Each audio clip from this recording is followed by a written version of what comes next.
Hello નમસ્કાર મિત્રો, દરેકનું હાર્દિક સ્વાગત છે ધોરણ 11 વિષય કોમ્પ્યુટર, જેની અંદર પાઠ નંબર 9 ડેટાબેઝ મેનેજમેન્ટ સિસ્ટમનો પરિચય.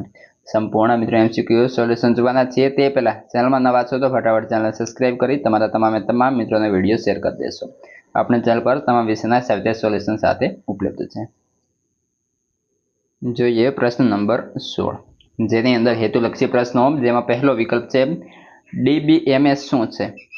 તો જવાબ બનશે ડેટાબેઝ મેનેજમેન્ટ સિસ્ટમ. 2 રો એટલે કે કાચી હકીકત અથવા આંકડાઓ કઈ પદાવલી માટે વપરાય છે? Option C data. 3 ડેટાબેઝમાં ગ્રાહક માટે નીચેનામાંથી શું સૌથી સારી રીતે નિર્દેશ કરે છે? Option C entity. 4 પ્રક્રિયા કરેલા ડેટા શું છે? Option C information. જો તમને અમારા વિડીયો સારો લાગે છે તો લાઇક, કોમેન્ટ અને શેર પણ કરતા રહેશો. વિકલ્પ નંબર 5, નીચેનામાંથી કયો ડેટાબેઝ પ્રોગ્રામ નથી? સ્પ્રેડશીટ. 6 નીચેનામાંથી કયું ઓપન સોર્સ ડીબીએમએસ નથી? Option D Oracle. 7 આરડીબીએમએસમાં આર નીચેનામાંથી શેના માટે વપરાય છે? Option B relational.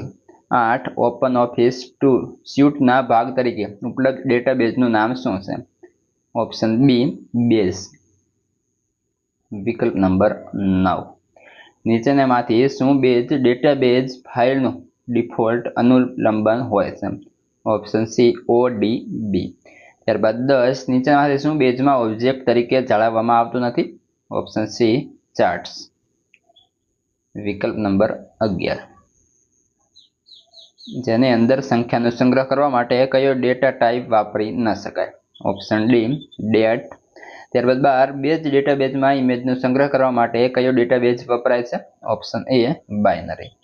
13 નીચેનામાંથી કયું વાક્ય ખોટું છે?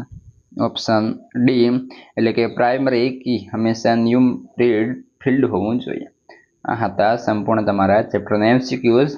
હવે આગળના પાઠના એમસીક્યુ અને સ્વાધ્યાય સોલ્યુશનની લિંક તમને આ વિડીયો ડિસ્ક્રિપ્શનમાં મળી જશે.